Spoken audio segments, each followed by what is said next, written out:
just wanted to ask if you were watching the game yesterday, India versus England, what were the observations and just the build-up to this big final, what have the conversations been like? Look, obviously that was a fantastic game. It was great to watch last night, great for cricket in general. Obviously there's things going around about pitches being, too batter friendly and things like that, but obviously I think it's an entertaining brand of cricket, and the pitches at different stadiums play differently each time, so whatever we see tomorrow we'll try and adapt to. And if that means lots of runs, then that means lots of runs, but if it means that it's going to be a little bit of a scrap, we're up for that as well. Glenn, happy with the way you've quietly gone about the business while the focus has been at the other teams in England, India obviously? Yeah, we're pretty happy with how we've gone about things. Obviously, we had a little bit of a hiccup against England there, and we were in a strong position. But the way that the boys came out against South Africa, and I guess it comes down to one game at a time, and knockout competitions, it does seem to turn up for whoever's there on the day. And obviously, the way Finn batted the other day was fantastic, and along with Saif, and the boys bowled incredibly well. So it's a one-off game again tomorrow, which is fantastic, and hopefully we can go and adapt the best we can. Glenn, you'll be playing in front of 100,000 spectators here. So firstly, how are you planning to embrace that? Do you think whether that will be intimidating or not? And a second question, in addition to that, Darren Sammy told us before India versus West Indies game that facing India in India is sort of like a David versus Goliath battle. Do you think going into this match, do you feel it will be like a David versus Goliath battle? I mean, we're never given a chance to usually even be in the semi-finals, and we're always there, so we're always David. Glenn, talking about you will be playing against a packed crowd supporting India. Maybe 99% of the crowd would be supporting India. So how do you see that playing against a crowd which is completely in support of the opposition? I mean, I guess that means only one team can fail, doesn't it?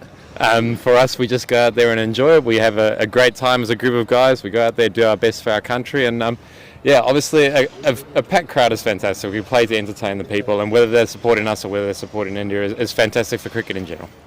Glenn, what's going to be the planning in Jasprit Bumrah, who has been so difficult to score? Yeah, obviously we had a really good trip against him in the bilateral series as well. So, but he's a class bowler. Obviously he's got his. Hold up, my brother.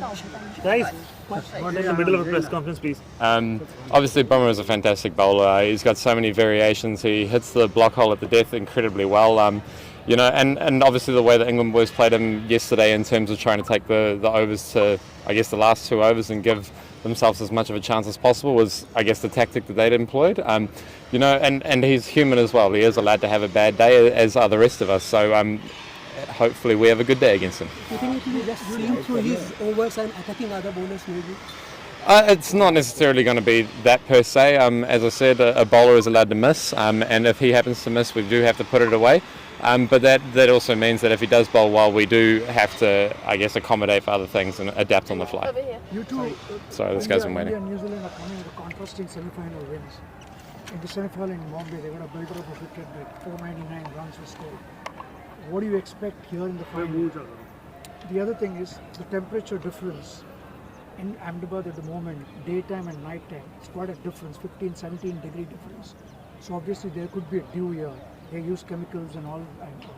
But do you think that is going to have any impact on that, and what New Zealand is expecting? I think coming from Kolkata was a great opportunity to understand that dew factor. We were obviously lucky enough to win the toss and bat, and I guess chase down 170 in a very limited number of overs, which is fantastic. So especially the boys up top, they're used to playing with high strike rates, and obviously all the Indian boys do the exact same.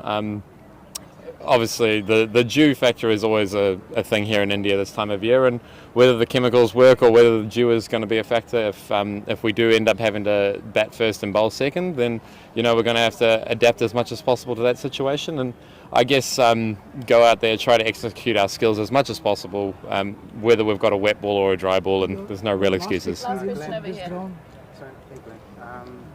You played a lot of cricket in India, IPL, international matches. Come through right at the top of New Zealand cricket. So, similarities or differences in cricket in New Zealand and in India? Do you feel any similarities, any differences? I think cricket is cricket at the end of the day.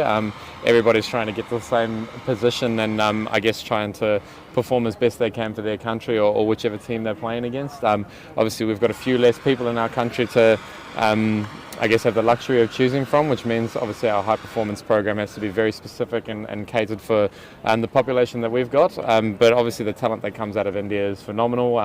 They could probably pick 3 sides that would compete just as evenly in this World Cup. So for us to go out and compete with teams around the world with such a small population is fantastic. But I think we put it down to a lot to our team culture, our preparation, and I guess trying to do the little things well. Awesome. Thank you very much. Thank you. Thank you.